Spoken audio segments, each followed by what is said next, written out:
Trump is mainstream whether we like it or not. Hunker down, America. Here we go again. The presidential election is still a year and a half away. But on Wednesday evening, Donald Trump will elbow his way back into the campaign mainstream. At a town hall event in New Hampshire hosted by CNN, the former president will field questions from audience members and the network anchor Kaitlan Collins. The whole spectacle sounds downright chilling. The event will be live, leaving Mr. Trump more or less free to inject his lies straight into viewers' veins. He will be coming off the E. Jean Carroll verdict, upping his odds of saying something awful about women or witch hunts and how everyone is always out to get him. And even if he dials down the crazy, his re-emergence on a major primetime platform raises vexing questions. After everything this anti-democratic, violence-encouraging carnival barker has put America through, are we really going to treat him like a normal candidate this time?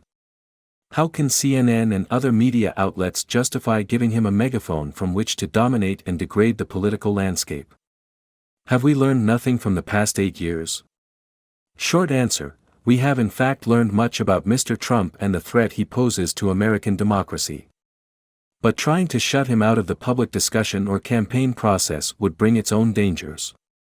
Not only would it play into the politics of victimhood that he peddles with such infuriating effectiveness, it risks further undermining public faith in the democratic process, making the system look too weak to deal with one aspiring autocrat, and even the process itself. As with so much about the MAGA king, there are no easy fixes. Nothing that Mr. Trump has done so far legally prevents him from pursuing, or serving, another term in the White House. Yes, many voters consider his double impeachments, his role in the January 6th riot and his glut of legal troubles to be disqualifying. But many others do not. Polls consistently put the former president at the front of the current Republican presidential pack. A recent CBS News YouGov survey gave him a whopping 36-point advantage over Governor Ron DeSantis of Florida, 58% to 22%, among likely GOP primary voters. No other contender cracked double digits. As for the general election, a new ABC News Washington Post poll showed him with a 6-point edge, 7 points with undecided leaners, over President Biden.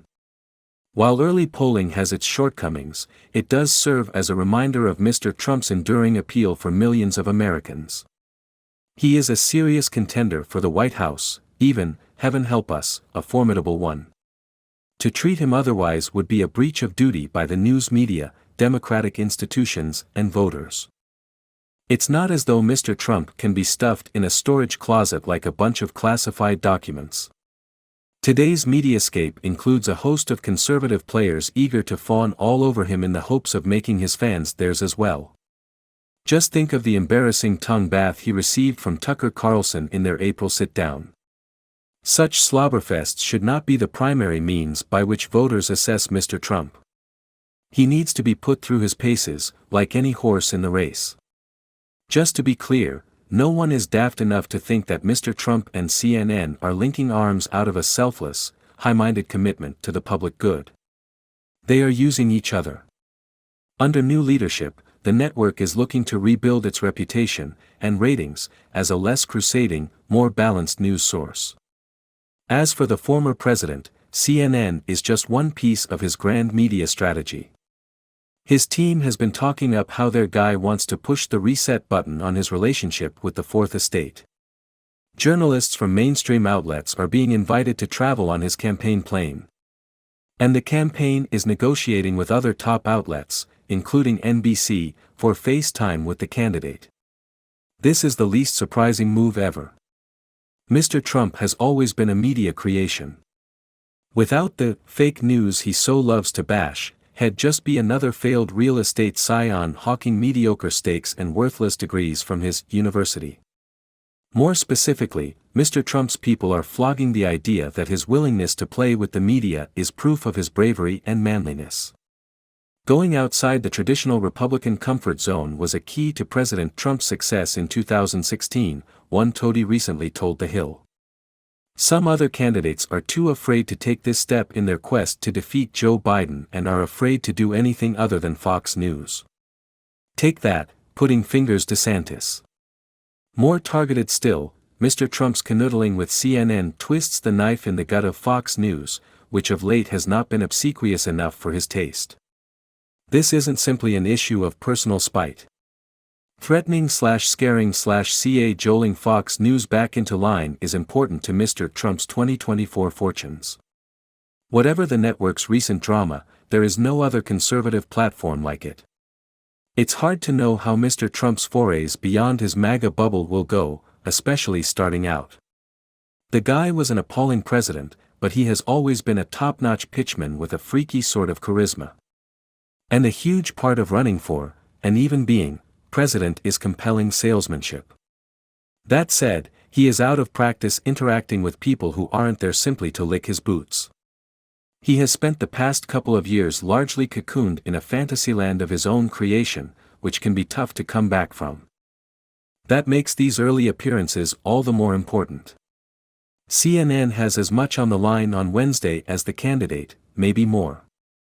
This is about more than real-time fact-checking the candidate, though it must be established early and firmly that no disinformation will go unrebutted. Mr. Trump cannot be allowed to grandstand or slither away from awkward topics. He needs to face tough and skeptical questioning from the get-go. I do wish that CNN had waited a bit longer before relaunching Mr. Trump. Firing up the primetime campaign coverage machine this early in the cycle isn't healthy for the American psyche under normal circumstances, much less with this singularly toxic character in the mix. But now that the Trump show is back, the media, everyone really, needs to be demanding more from this season than past ones. The former president should be expected to undergo the same vetting rituals as other candidates: debates, town halls, non-softball interviews, candidate cattle calls, the works. He cannot be left to the fuzzy realm of social media and schmoozing with Sean Hannity-style sycophants. Voters deserve the opportunity to take a clear measure of this man's candidacy, no matter how nauseating some of us may find that process.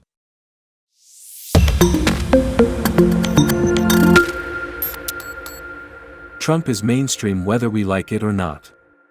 Hunker down, America. Here we go again. The presidential election is still a year and a half away. But on Wednesday evening, Donald Trump will elbow his way back into the campaign mainstream. At a town hall event in New Hampshire hosted by CNN, the former president will field questions from audience members and the network anchor Kaitlan Collins.